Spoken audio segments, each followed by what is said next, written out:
Hello, everyone. Do you like my new fez? It's nice, isn't it? Actually, it's only a lampshade. I was only joking. How are you all? Fisherman's friends really hope that you're all right and looking after yourselves. And we're all isolated away in our own little hidey holes. And we thought it might be nice to do a little bit of mare's tails and mackerel scales for you.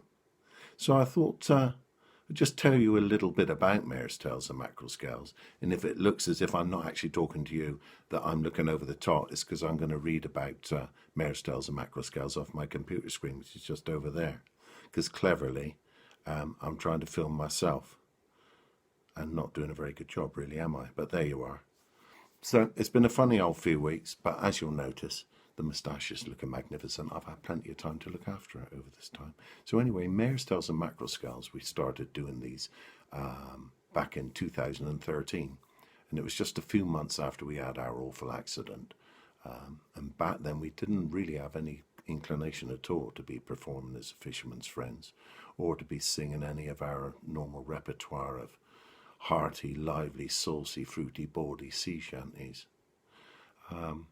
But we thought to ourselves maybe a sort of shared informal evening of songs and readings with a little nautical twist and engagement with whoever sort of chose to turn up in the Golden Lion and add their contributions would help us get through it all back then.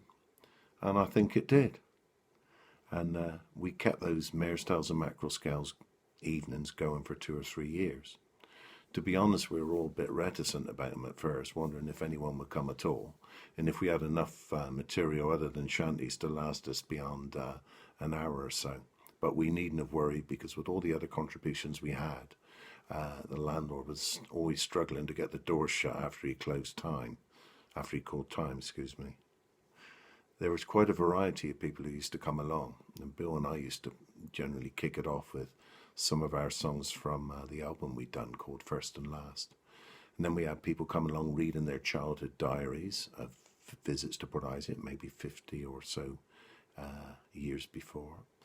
We had a Native American lady who turned up from Alaska telling us about the ladies' cooperative salmon boat that her and her friends used to have, and how they went out fishing and caught salmon off the coast of Alaska. Caroline used to come along with friends and other artists and draw and paint the proceedings on her iPad. Folk groups and artists from all over the area and beyond started to regularly frequent the evenings. Some people come along and recite their favourite poems, or did readings from diaries or from their favourite books. One night we had a dancing Jack Russell. Nasty little thing it was too. And someone came along with a tray of clay one evening and made a model of the whole proceedings, along with a miniature bar and miniature guitars and punters singing along. It was fantastic. So the evenings sort of fizzled out over the years as we've been busier with other things. But apart from a brief reprise as a warm-up slot on tour a couple of years ago, Mare's Tails and Mackerel Scales has been quite quiet for some time now. But, never shy of a nautical cliché me, as we sail in these current uncharted waters, maybe we can rejig some of the spirit of Mare's Tails and Mackerel Scales for you online. And do you know what? Keep yourselves healthy and safe. Bye.